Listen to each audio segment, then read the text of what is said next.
Pues buenas tardes. Esta viene siendo la tercera clase de nuestro curso del taller de artes plásticas.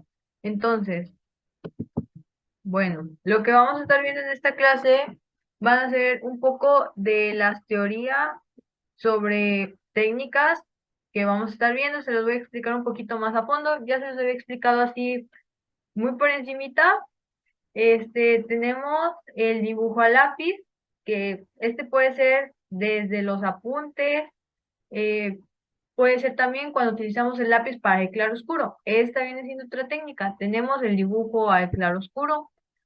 Esta técnica consiste de ir, como su nombre lo indica, del tono más claro que puedas hacer con tu lápiz, con tu crayón, con lo que tengas. Carboncillo es algo que se utiliza mucho, con el tono más claro que puedas hacer, y de ahí ir dando capas poco a poco para llegar a lo más oscuro. Eso se utiliza mucho para hacer luces, sombras, todas esas cosas. Dibujo con lápices de colores. Esto, técnica que todos desde niños utilizamos. Utilizar lápices de colores, lápices de madera.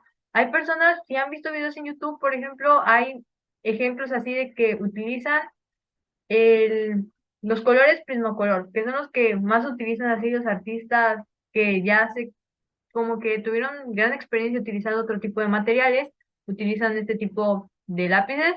Sin embargo, se puede utilizar cualquier tipo, incluso los típicos que te da el gobierno, te sirven para hacer cualquier tipo de dibujo. Se trata de saberlos utilizar. El dibujo a tinta china. Ya les había dado ejemplos de estos la clase anterior, esos dibujos en blanco y negro. Algunos habían sido hechos con tinta china. Miren, este azucarero está hecho con tinta china. Se utiliza una plumilla, existe el botecito de tinta china, se coloca la plumilla. Si lo han visto en alguna película, por ejemplo, una pluma de pájaro, lo meten en un botecito y con ese pintan, pues ahí es un ejemplo donde se utiliza también la tinta china. Actualmente las plumillas, pues sí existen de diferentes tipos de modelos. Se puede fabricar una plumilla de tinta china incluso con una botella de esas de refresco. eh, Se recorta y se puede utilizar para la tinta. Los botecitos de tinta Pelican, de hecho, la misma tapa se puede utilizar para rayar. También la tinta chinaguada. Ya ven que pues la tinta se puede diluir en agua y se puede utilizar como acuarela. Esa es una técnica que utilizaban también en países orientales. Se utilizaba esta técnica, se utilizaba como si fuera acuarelas con un pincel, tinta chinaguada. También dibujo el carboncillo. Como ya se los mencionaba, se puede utilizar la técnica de claroscuro. La técnica de la acuarela, pues en esta técnica ya se los había mencionado también, supongo, la clase anterior, pero así muy parcialmente. Pues para esta técnica hay personas que te venden acuarelas profesionales, las de tubito, y también existen las acuarelas de pastilla. En un momento, déjenme ver si les puedo conseguir algunas para mostrárselas. Bueno, y esta técnica se trata de utilizar agua con pigmento. Casi siempre esta es una técnica muy difícil de corregir porque se va de lo más clarito a lo más oscuro, y cuando pones una gran cantidad de pintura ya es muy difícil quitársela porque el color blanco suele ser muy tenue y muy poco utilizado porque se utiliza lo que se conoce como transparencia. Eso lo vamos a ver en clases siguientes, la transparencia. También al óleo. Un ejemplo de la pintura al óleo es este. Es un cuadro que realicé hace como 3 años más o menos, sí, 3, 4 años, eh, precisamente con la técnica al óleo. También existen las técnicas mixtas, en donde se utiliza acrílico y por encima del acrílico se pone el óleo. También quisiera más adelante también hacerles un tutorial más o menos de cómo se hacen los bastidores, que es sobre lo que está pintado. Bastidor de madera, se le coloca una tela que se conoce como manta. Aquí en México es muy conocida porque existen trajes hechos con este tipo de tela, la manta. La típica tela color cremita más o menos, se tensa sobre la madera y se grapa con una grapadora de madera. Por encima se prepara con un material que se llama gesso. Por encima de eso es sobre lo que se pinta. Otro que es muy importante y es poco utilizado actualmente, el grabado. No sé si hayan visto la Catrina, la original, la que se le llama Garbancera, la de Guadalupe Posada.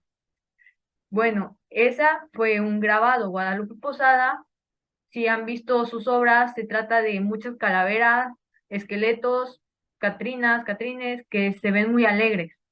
Bueno, son grabados en su mayoría. Los grabados son como estampaciones, para que mejor me entiendan. Tú agarras una madera, un linóleo, que es un tipo de hule, una madera, le rayas con herramientas que se llaman gubias o pueden ser navajas. Aquí pueden alcanzar a ver, no sé si se alcanza a ver mi video bien, pero esta es una gubia. Con este tipo de gubias se va sacando material de la madera. Después, con un rodillo, se entinta la madera, el hule o a lo que le sacaste material, puede ser un cartón también. Se entinta, se estampa. Eso es un grabado. También, vitral. Esto lo vemos mucho en las iglesias. Por ejemplo, también se puede hacer con pedazos de cartón, pedazos de vidrio, los vas pegando hasta formar una imagen. Pueden ser pedacitos de hojas de colores, formas una imagen. Para eso también se utiliza mucho la técnica del puntillismo. Pero bueno, en este caso, al pegar se le llama vitral. También tenemos la técnica del collage, que no está aquí, pero es una técnica también muy utilizada y de hecho se pueden utilizar para realizar otras obras como en la pintura. Tú te buscas recortes de revistas que te gusten cómo quedan y ya después ese te puede servir como boceto para hacer una pintura. O lo puedes dejar así, también actualmente son bien vendidos los collages. He observado que hay personas que los venden a muy buen precio. También tenemos la escultura. Pues esto ya lo sabemos, ya hemos escuchado mucho hablar de la escultura, lo vemos. Por el simple hecho de escucharlo, ya nos lo estamos imaginando. También podemos utilizar materiales como arcilla, la porcelana fría, incluso barro, plastilina. Bueno, todo ese tipo de material se puede utilizar para ¿Madera? la escultura. ¿Mande? ¿También podemos usar madera? Exactamente, también se puede utilizar madera para la escultura por medio del tallado, ¿sí? Bueno, esta imagen ya se las había dejado de tarea, algunos sí me la enviaron y pues ahora vamos a ver lo que es la perspectiva. Estaba pensando mucho en si darles ya este tema porque para algunos se les hace muy complicado. Va a ser perspectiva con un solo punto de fuga para que no se les complique mucho, pero existen muchos tipos de perspectiva. Esta, para los que les gusta dibujar cómics, los que les gustan las caricaturas, o sea, dibujar caricaturas, les sirve mucho para los fondos. Para las personas que les gusta el dibujo artístico, para cuando quieran dibujar un paisaje, siempre van a utilizar la perspectiva. Entonces, tenemos lo que se le conoce como punto de fuga. En esta parte alcanzamos a observar un punto y a partir de ahí salen ciertas líneas. ¿Ok? Entonces, este punto es el punto de fuga y a partir de ahí vamos a ir sacando líneas y si ven, todo va de acuerdo a esas líneas. Vemos esta banca, está sobre las líneas. Vemos el balcón, está sobre las líneas. No les voy a poner un dibujo así de difícil ahorita. También se utiliza mucho para la arquitectura. Entonces, si vemos todas las ventanas, siguen la línea. Y bueno, lo primero que se realiza, les voy a mandar estas imágenes para que lo intenten en su casa. A veces observo a niños chiquitos haciendo esta clase de dibujos y pues yo antes pensaba que no era muy necesario para ellos, que tal vez no iban a poder realizarlos, pero pues al final sí los pudieron realizar, tal vez no perfectamente. Lo que a mí me decían es que no lo hiciera con regla, ni escuadra, ni nada de eso, pero sí lo pueden hacer. Eh, cuando se realiza, ¿Por qué no avisas? Ya lo estaba haciendo con regla. sí se puede, ahorita. Pero cuando realizas un dibujo artístico no queremos que se vea tan arquitectónico, queremos que se vea los movimientos de tu mano, que sea un dibujo libre. También algo que se hace mucho en las artes plásticas es tomar medidas. La típica que vemos con el lápiz a la persona con el pulgar así midiendo, cerrando un ojo. Esa típica se utiliza para hacer las medidas, que ven, a ver, cuánto mide la base y la base cabe 2 veces en la altura y ahí dibujas la base y 2 veces la altura. Eso se utiliza mucho, pero ya cuando se tiene más experiencia, muchas personas lo que hacen es hacerlo más al tanteo, un dibujo más libre. También se vale, pero al principio siempre tenemos que utilizar estas técnicas de medir. Bueno, los que puedan ir haciendo esta parte, lo que vemos aquí, esta línea recta en medio, que es horizontal, se conoce como línea de horizonte. Si aquí tuviéramos unas montañas de fondo, pues irían sobre la línea de horizonte. ¿Han visto cuando vemos los barcos a lo lejos en el mar? Se ve una línea en medio, la línea de horizonte.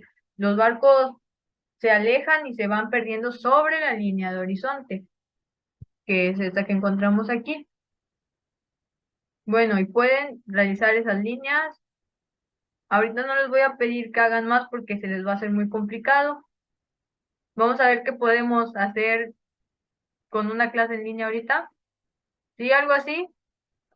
Muy bien. Sí, lo estoy viendo en la imagen. Va bien.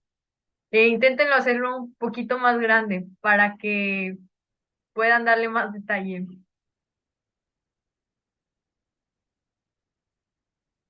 Es que lo hice grande y no me salió.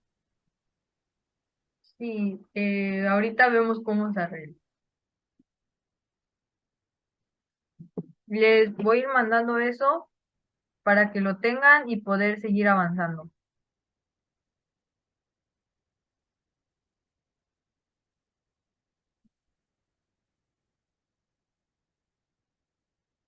Por mientras, les sigo platicando que es muy importante que estén tomando apuntes.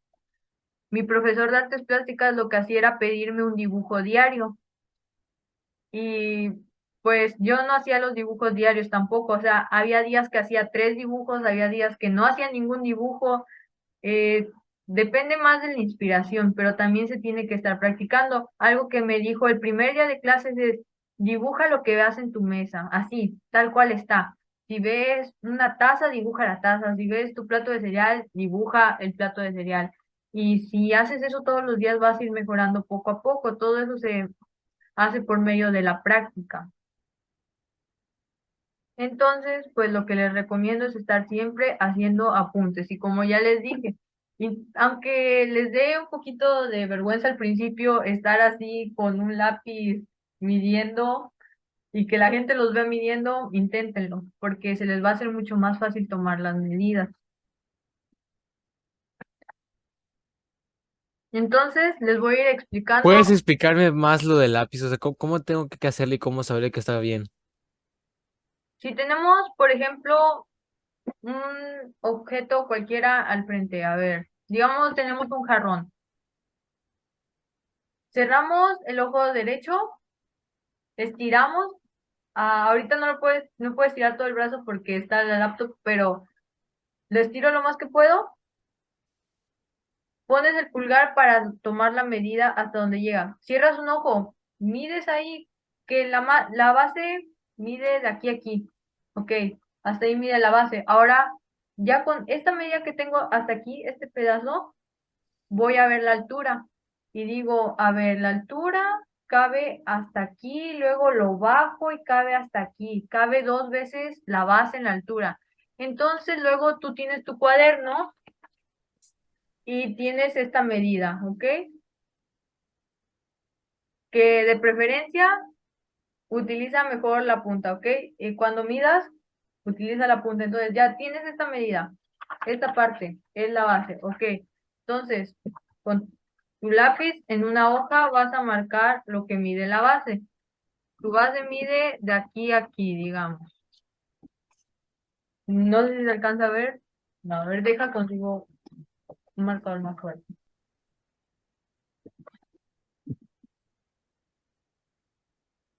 Tenemos la base, de ahí a ahí, ¿ok? Y dijimos que el